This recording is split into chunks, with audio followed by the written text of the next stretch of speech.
संगम युग पर बाबा हमने जो ज्ञान शिक्षा दे है उससे इतना ऊंचा उठ गया आदमी कि बाद में इनकी कहानी लिखेगा। कोई किसी नाम से किसी राजा के नाम से बड़ी इंटरेस्टिंग कहानी बने हैं जो हम सुन रहे थे। इनसे भी समाज का बड़ा भला हुआ है। कितने समय तक आदमी इन कथाओं के सारे चलता रहा और वो गिरा नहीं। तो बड़ा धन्यवाद उन सब महापुरुषों का जिन्होंने अपना जीवन लगाया ऐसी कथाएं रचने में, जो आज भी उनको सुनते सुनते भी जो है मन खुश हो जाता है और कुछ प्रेरणा मिलती है। अब बाबा ने देखो जो ज्ञान संगम पर दिया वो ज्ञान की नकल बनी ये शास्त्र, और इन शास्त्रों में हर एक में कोई ना कोई मोरल वैल्यू, कोई ऐसी शिक्षा बड़े एग्जाम्पल्स के साथ दी गई है जो अंदर घुस गए इस तरीके से। तो मैं कल चिंतन कर रहा था, पापा जी ने फ़ोन किया कि इस तरह से अब्दुल कलाम जी के बारे में बताना है। तो मैंने इस पर विचार किया तो मुझे लगा कि भगवान के लिए जो बोला गया है विधि विधान रचता है, तो क्या केवल 2 युगों का रचता है? नहीं, पूरा नाटक का 5000 साल का, 4 युगों का, कि वो ऐसे नाटक में बीच बीच में ऐसी आत्माएं भी उतारता है जो पूरा ज्ञान लिए हुए तो नहीं होती, लेकिन इस ज्ञान का जो प्रोडक्ट है, जिसको कहेंगे कोई गुण या कोई शक्ति, सारी शक्ति नहीं, सारे गुण नहीं, सारी चीज़ें तो सतयुग में ही होंगी, लेकिन बाद में भी, द्वापर युग के बाद भी जो कोई भी आत्मा 1 या 2 शक्ति या 1 या 2 गुणों को अपने जीवन में उतार के ले आई तो वो भी महान बन गई। ऐसे ही आज जिनका जिक्र हो रहा है वो हमारे पूर्व राष्ट्रपति, और अभी तो वो इस दुनिया में नहीं है। उनका बड़ा, मैंने जब उसके बारे में सुना तो थोड़ा तो पहले सुना था, लेकिन बाद में जब ये टॉपिक मेरे सामने आया तो मैंने और इसको गहराई से समझा।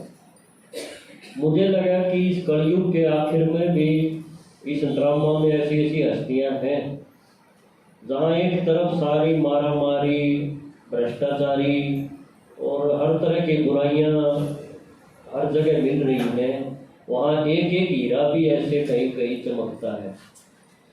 तो अब्दुल कलाम जी वैसे तो बहुत गरीब परिवार के थे, इतने गरीब कि वो पढ़ाई करते थे तो उनके घर में मिट्टी का जो लैंप है जो पहले चढ़ाते थे, वो लैंप में तेल डालने के लिए भी बड़े हिसाब से उसके माँ बाप जुटा पाते थे। यानी 2 घंटे 2.5 घंटे उनको मिलते थे और वो अपना घर में बाकी जगह पे अंधेरा करके उस बच्चे को लैंप दे देते थे। अब देखो, एक तरफ आज के जहाँ पर बच्चों को टैबलेट्स मिल रहे हैं, कंप्यूटर मिल रहे हैं, फिर भी इतनी गफलत है, और उस बंदे ने, उसके परिवार ने, उसके माँ बाप ने कितना त्याग करके उस बच्चे की जो ख्वाहिश को पूरा किया। तो उनका जन्म हुआ था तमिलनाडु में 1931 में 15 अक्टूबर को। तमिलनाडु में भी आखिर में जो जगह है रामेश्वरम, जहाँ पर तीर्थ करने जाते हैं लोग, बोलते हैं कि राम ने जब लंका पे चढ़ाई की तो वहाँ शिव की पूजा की थी, तो वो जगह रामेश्वरम कहलाती है। उनके पिताजी थे वो एक बोटमैन थे, बोटमैन माना नाव चलाते थे, और जो रामेश्वर का जो तीर्थ है उसमें तीर्थ यात्रियों को बैठा के ले जाते थे। धनुषकोडी जगह है जहाँ इनका जन्म हुआ, और वहाँ से रामेश्वरम वो नाव से उनको ले जाते थे, उसी से कमाई होती थी। तो वो एक मस्जिद के इमाम भी थे, जिसको कहेंगे पुजारी, और बड़े सिद्धांती आदमी थे, बहुत गरीब थे। माँ भी बड़ी उनकी संस्कारी थी, अपने बच्चे को अच्छी शिक्षा। तो आगे चल के पता चलता है कि एक बार तूफान में उनकी नाव डैमेज हो गई, खराब हो गई, तो वो ही एक जरिया था उनकी इनकम का। और उस टाइम पर फिर ये सबसे छोटे थे परिवार में अब्दुल कलाम। इन्होंने छोटी उम्र में ही अखबार लेके आना स्टेशन से और उनको बांट के आना सुबह सुबह, और फिर शाम को उगाई के लिए भी जाना, पैसे भी चाहिए। तो देखो एक छोटा सा बच्चा अपने बापू का हाथ बटाने के लिए इस गरीबी में, और फिर पढ़ाई भी करना। तो अखबार बांटते थे और उसके बाद अखबारों को पढ़ते भी थे, क्योंकि उन्होंने ये देखा कि भाई इसमें जो नॉलेज है तो उनको ज्ञान की तो प्यास थी। दूसरा उनका उदाहरण आता है कि एक टीचर था 8 किलोमीटर दूर गणित का, उसकी शर्त थी कि मैं जो 4 बजे नहा के आ जाएगा मेरे पास सुबह 4 बजे, उसी को पढ़ाऊंगा। तो लगन इतनी थी कि वो सुबह 3 बजे उठ के नहा धो के और 4 बजे वहाँ पहुँच जाते थे, और वहाँ पढ़ाई करके फिर अखबार लाते थे, अखबार बांटते थे, शाम को उगाई पे जाते थे, और इस दौरान देखो वो पढ़ाई भी करते रहे। और ऐसा करते करते उनका बचपन बीता। उन्होंने कड़ी मेहनत की। उसके बाद फिजिक्स से उन्होंने बीएससी की तमिलनाडु से ही, मद्रास यूनिवर्सिटी से, और फिर उनकी इच्छा हुई कि मैं देश के लिए कुछ करूं, और उन्होंने साइंस के फील्ड में जो एविएशन है यानी उड़ने वाली जो हवाई जहाज है, सैटेलाइट है, मिसाइल्स हैं, इस लाइन को चुन लिया। इसमें भी आगे पता चलता है कि उनको बड़े कष्ट आए, क्योंकि उसमें खर्चा ज़्यादा था। तो एक बार तो उन्होंने एक प्रोजेक्ट बनाया था, उनके जो हेड थे यानी टीचर थे, उन्होंने वो प्रोजेक्ट रिजेक्ट कर दिया कि ये तुमने हवाई जहाज का मॉडल ठीक नहीं बनाया, दोबारा बना के लाओ। अब बड़ा उसने बेचारे ने, उसकी बहन ने अपने गहने गिरवी रखे थे और 1000 रुपये उस भाई को दिए थे ताकि वो ये बना सके और एक प्रोजेक्ट दे सके। तो उसने टीचर ने कहा कि तुम्हारी स्कॉलरशिप वजीफा बंद हो जाएगा अगर 3 दिन में तुम ये नहीं बना के लाए। और वो काम था करीब 1 महीने का। तो जैसे ही स्कॉलरशिप बंद हो जाएगी ये ख्याल आया, तो जो गरीब बच्चा है उसने दिन रात एक कर दी और 3 दिन में वो एक नया मॉडल बना के पेश किया और वो सफल हुई। आखिर में उसने जब पढ़ाई पूरी की तो उसके बाद एयरफोर्स के लिए भी अप्लाई किया पायलट बनने के लिए। और देखो 8 बंदे सेलेक्ट हुए, इनका नंबर था 9वां, ये सेलेक्ट नहीं हुए। लेकिन निराशा नहीं, ये सोचते थे जो भी मेरी असफलता है वो कुछ न कुछ सिखाने के लिए है, मनोबल इतना ऊंचा था। तो इन्होंने और आगे स्टडी की और बाद में अपना जो डिफेंस का जो मिसाइल सिस्टम है, मिसाइल एक हथियार है जिससे यहाँ बैठे बैठे हम कोई भी जगह उसको गिरा दें तो वो बम की तरह काम करता है। चाहे हवाई जहाज गिरा दो या कोई बिल्डिंग पर गिरा दो, वो यहाँ से उठ के जाएगा, कोई पायलट कोई आदमी की जरूरत नहीं, और वो सही निशाने पे जाएगा। आपने सोचा है यहाँ बैठे बैठे अमेरिका के फलाने शहर में उस बिल्डिंग पे गिरना है, तो यहीं से उसमें सारा सिस्टम है, वो वहीं गिरेगा। तो ऐसा सिस्टम उन्होंने देखा कि देश को ज़रूरत है और उन्होंने मिसाइल का जो प्रोग्राम है वो उसमें घुस गए। फिर उसके बाद उनको अच्छे डायरेक्टर का पद भी मिला और उन्होंने सबसे पहली मिसाइल बनाई त्रिशूल, फिर उन्होंने नाग मिसाइल बनाई और बाद में तो पृथ्वी, आकाश और ये अग्नि मिसाइल। और बाद में देखो उनको सरकार ने पूरी फैसिलिटी दे दी जो एक साइंटिस्ट को चाहिए, और उन्होंने ऐसी मिसाइलें बना दी।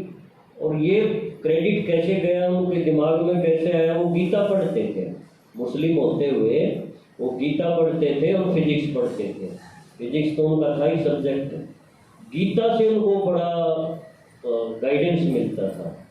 फिर उन्होंने महाभारत में एक बर्बरीक आता है, आपने भी सुना होगा, बर्बरीक से भी एक उनको एक सीखने को मिला, क्योंकि बर्बरीक के पास 3 तीर बताए कि एक तीर से वो प्रोटेक्शन करेगा, यानी जिसकी रक्षा करनी है उस एरिया को पूरे को बांध देगा।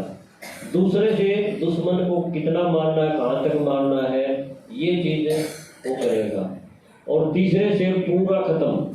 तो यही चीज़ उन्होंने सीखी कि पहले मुझे चाइना और पाकिस्तान के लिए मिसाइल सिस्टम अपने देश को देना है।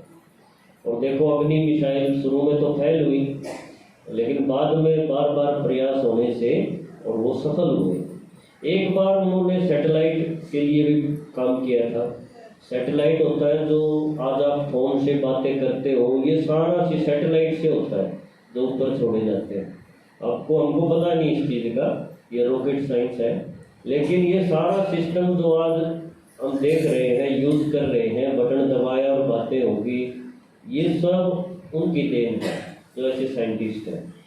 तो उसमें वो फेल भी हो गए, काफ़ी देश का खर्चा हो गया करोड़ों रुपया, तो बड़ी निराशा होगी थोड़े समय के लिए। तो मीडिया उनके सामने आनी थी। मीडिया माना ये न्यूज़पेपर वाले या टीवी चैनल वाले, और उन्होंने पता नहीं क्या क्या सवाल पूछ रहे थे, भी देश का करोड़ों रुपया आपने खर्च करवा दिया और ये सिस्टम तो चले ही नहीं, फेल हो गया। तो देखो उस टाइम पर उनका जो हेड था एक सतीश धवन करके, उसने अपनी लीडरशिप का सबूत दिया। उन्होंने बैठा तो लिया, लेकिन माइक अपने हाथ में ले लिया और बोला कि मेरी टीम बहुत बढ़िया है और 1 साल में ही ये सफल होकर दिखाएगी। ऐसा सुन के अब्दुल कलाम जी को बड़ी हिम्मत मिली और उन्होंने फिर से अपनी जी जान लगा दी और जल्दी ही उन्होंने ऐसा फिर एक लॉन्च व्हीकल जिसको बोलते हैं वो तैयार करके दिया। अभी 2017 में हमारे देश ने, आपने किसी ने न्यूज़ सुनी होगी, 104 उपग्रह सैटेलाइट छोड़े थे एक लॉन्चर से, 104। जो देश हमें कोई सपोर्ट नहीं करना चाहते थे इस लाइन में, उनको भी यहाँ रिक्वेस्ट करनी पड़ी कि तुम्हारे द्वारा जो सिस्टम बनाया है वो सिस्टम को हम यूज़ करें और हमारे भी उपग्रह आप आसमान में छोड़ दो, क्योंकि तुम्हारी जो इसको बनाने की या यूज़ करने की जो कीमत है ना वो बहुत कम है, क्योंकि ये बहुत किफ़ायती सौदा था। तो 104 उपग्रह 2017 में उसी लॉन्च व्हीकल से छोड़े थे जो कभी अब्दुल कलाम ने बना के दिया था। और भारत रत्न उनको दिया गया, देश की तरफ से सबसे बड़ा सम्मान है। और देखो वो एक ऐसे राष्ट्रपति हुए जो 2 सूटकेस लेकर के राष्ट्रपति भवन में गए थे और 5 साल के बाद वही 2 सूटकेस लेकर के वहाँ से निकले थे। नहीं तो इतने ऊंचे पद पे जाने के बाद आप सोचो क्या क्या उनके अपने हो जाते हैं। और उन्होंने एक बार अपने परिवार के, बड़ा परिवार था वैसे तो, उनको वहाँ बुलाया था।